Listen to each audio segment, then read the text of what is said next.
10 sekundes, pēdējās 10 sekundes un uzbruk cilvēks ar 10. numuru.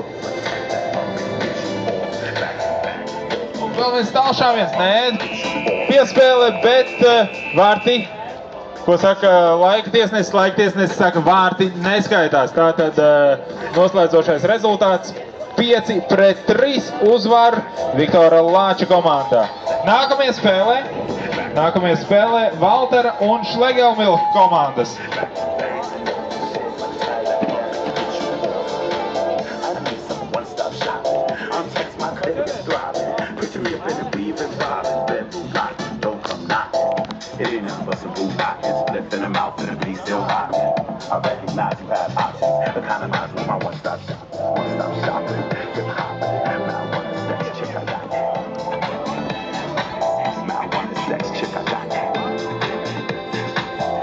Nu, jūs tad atpūsties, jūs arī varētu sākt, vai ne?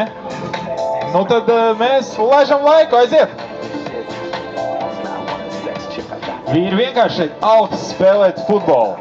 Nu, mini futbolu, pareizāk sakot, tā, lai var izspēlēt un paspēt vēl uz Brazīlijas spēli vakarā.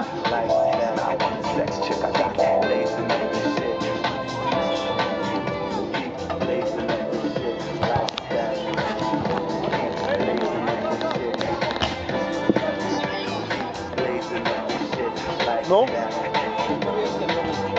Tu nepateici, cik?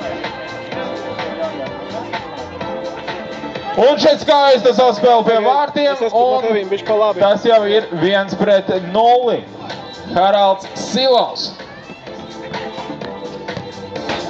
Vēlreiz skaisti mēs norībinām vārtu pārlikni.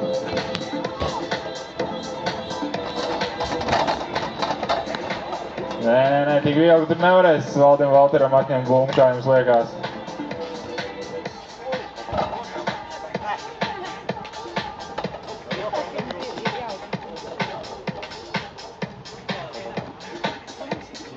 Nu, pamatīgi kombinācija tiek vērta un Valdis Valters nokārto visu pie vārtiem. Rezultāts 1-1.